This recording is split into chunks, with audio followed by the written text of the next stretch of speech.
Off to the gun store!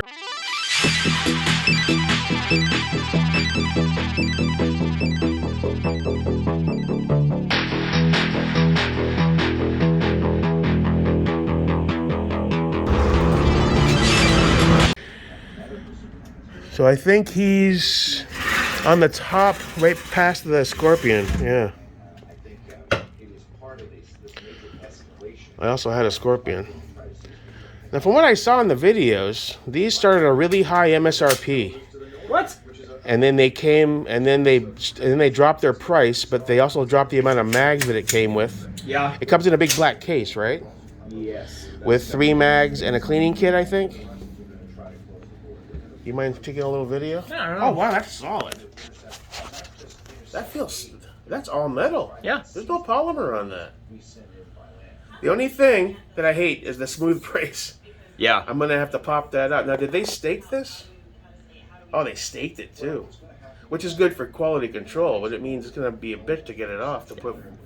Right. I brought a spare tube in the hopes that if I bought it, you would take pity on me, and I don't have a block for 9 mils, so it's gonna be hard for me to stabilize it and heat it up and break it. But I'll do what I can.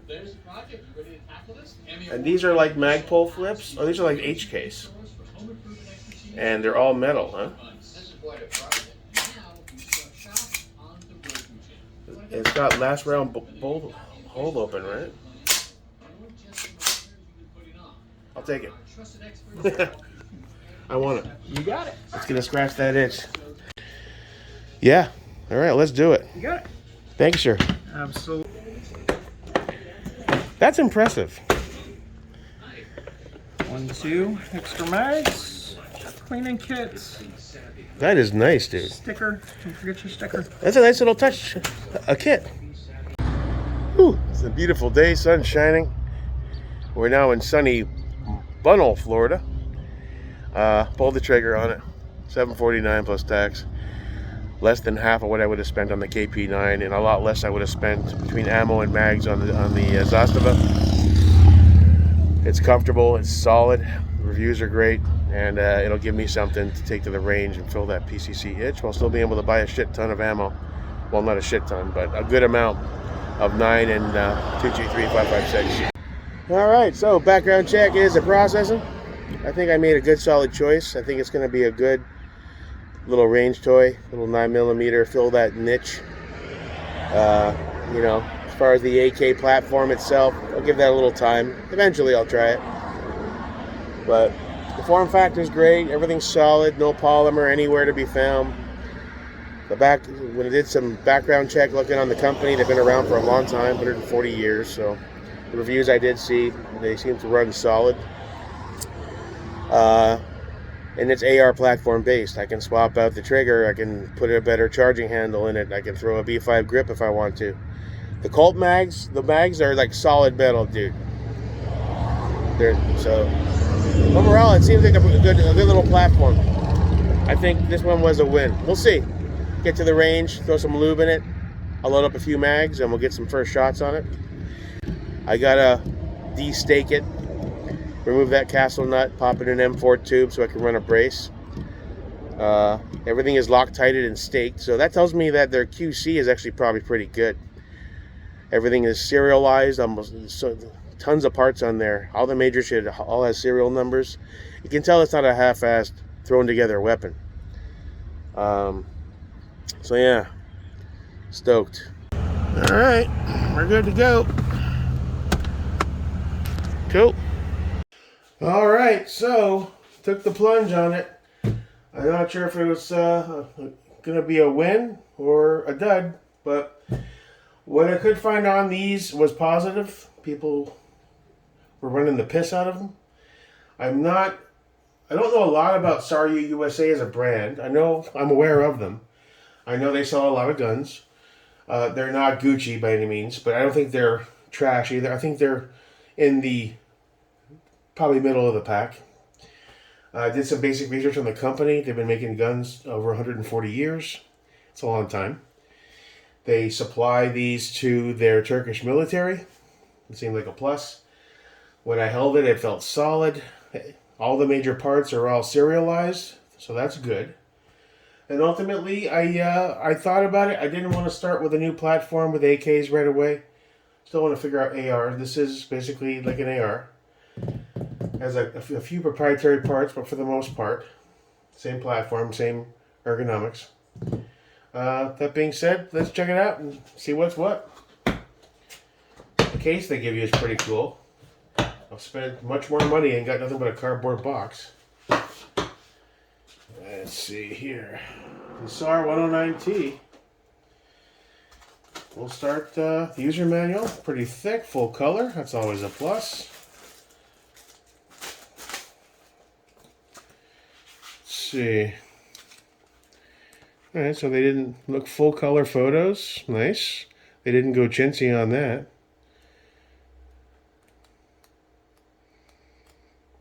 Okay. We got our lock. This is kind of cool. They give you a cleaning kit with a camo bag with brushes and everything you'll need to clean. So that's a nice little bonus. It does come with 3 mags with spaces to, when you buy more, to fit them in. I mean, this is likely going to go in the closet. They're based on Colt mags, super solid, all metal. I believe it's a 30 round mag. I think it's 31 plus 1. I gotta double check that. Solid, good weight. We got a sticker for the safe, why not? And the gun. Now the only thing I didn't care for was the tube that comes on it is not your traditional M4. So that's gotta come off. And it is Loctited and staked. So gonna take some heat and some patience to get that off. As far as the gun itself, I mean, it feels solidly put together, man. Substantial weight. It feels like my Strybog did, maybe a touch more.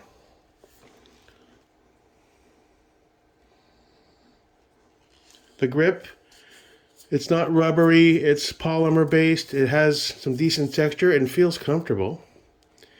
Sar USA, made in Turkey, by way of Miami, Florida. It's laser engraved. A lot of the parts are serialized, which is nice.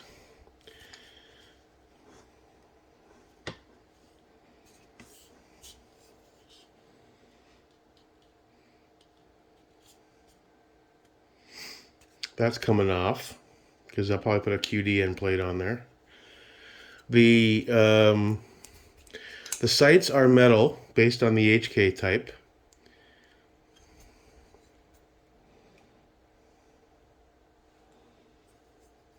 They don't appear to be spring-loaded, but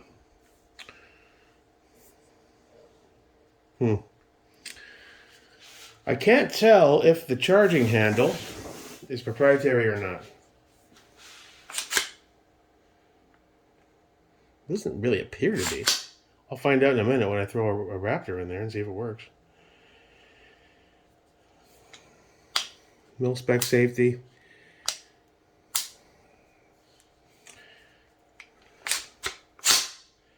Need some lube, that's for sure. Goes to the trigger. There's like no take-up. There's the wall. Oh, maybe it'd help if I put it on fire. There's the reset. Trigger's actually pretty nice. Mil-spec mag release.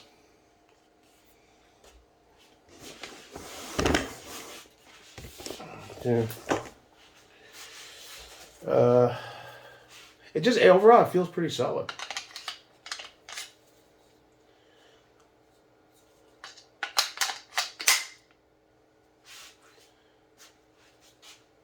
Throw a brace on there. I think it's going to be good. I mean, from what I saw on them, they seem to run great. It does come with the H1 spring and buffer. I may have to bump up the weight. Some people say AR-9s can be finicky. Mag release, that bastard drops freely.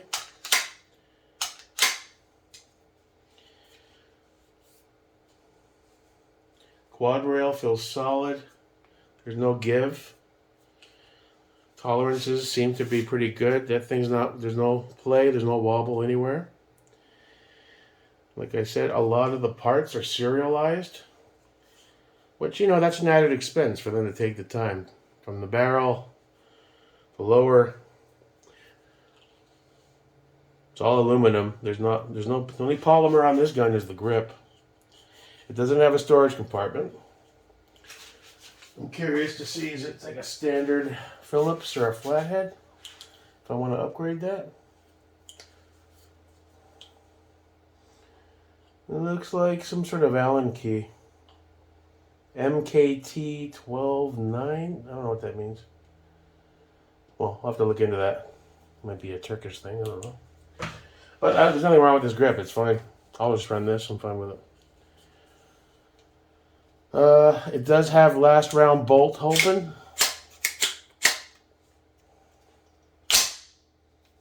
Which is nice for a PCC.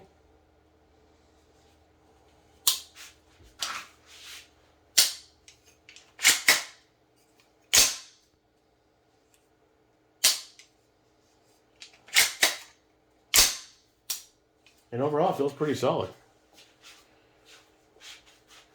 So, the first order of business will be to get this castle nut off of there with some heat. Remove this plate here. I don't want these for the, that's for the sling. I'll probably just throw a standard or a QD. And once we have the mil-spec too, but I brought one with me in case he could remove it for me, because I don't have a vise for 9s. He didn't have one either. So once we get one of these on there, we can borrow one of the SPA 3s for in the meantime. And let's so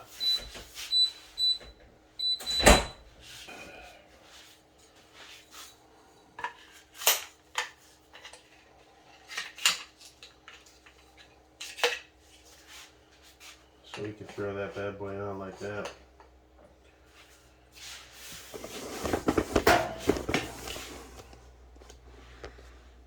And that's pretty much it as far as unboxing goes. As far as upgradability, I can upgrade the safety. You can do ambies. I can update the trigger, although I'm going to run the stock trigger for a while and see how it is. It feels great. No slop at all, really. The bolt catch, standard AR stuff, The Sar 109T from Sar USA. It should be an interesting trial process and journey, getting this broken in. Overall, I think I dig the aesthetics very much. The rail, we'll see how long. I'll leave that on for a while. FCD makes a really nice 6.7. That's an 8.5-inch barrel. I'm going to look out to what's available for it. It's a solid quad rail. It's pretty heavy. That's probably responsible for some of the weight. Definitely. But I'm going to run it like that for now. It's fine. It's all totally manageable. I think 5.7 pounds-ish is its current weight.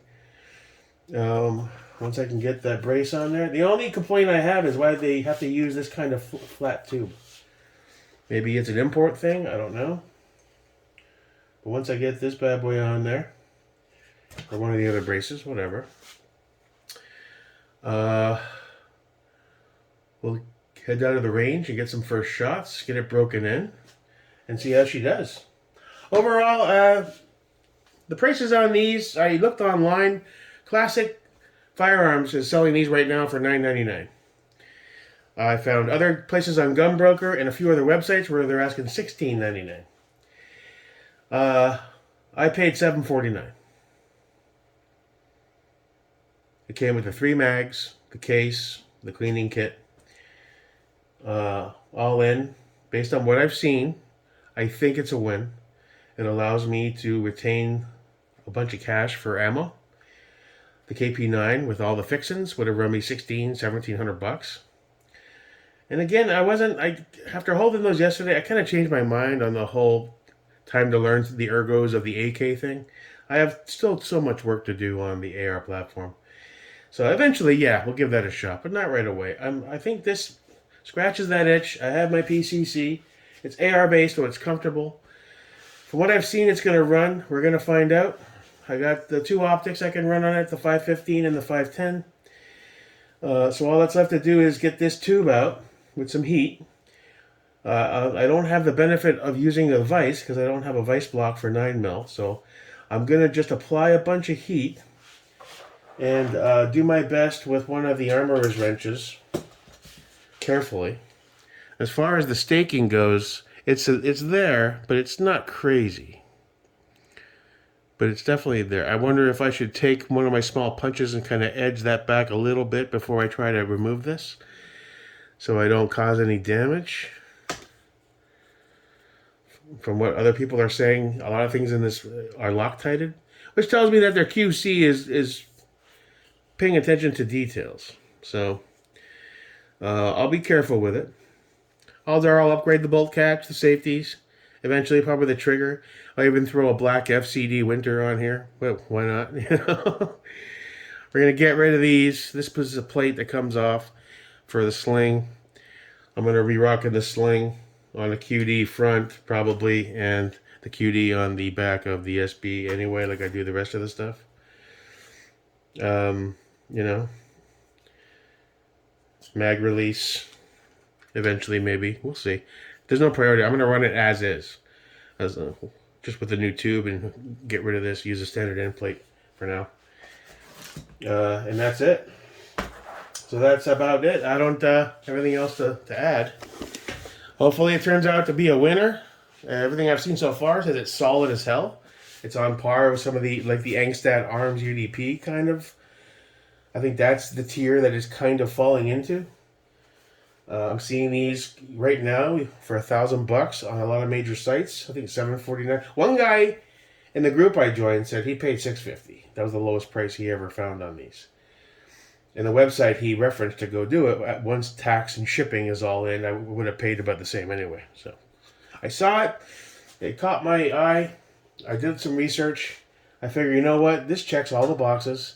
I finally have another PCC to shoot 9mm at the range when I want to do handgun only. And I think it's a win. We'll find out. Make sure it runs fine. But I'm hopeful. Anyway, that's about it. Thanks for stopping by and checking it out. Update videos to come. The installation of the new buffer tube. And then first shots. I'm Jake Merica. Till next time. Peace.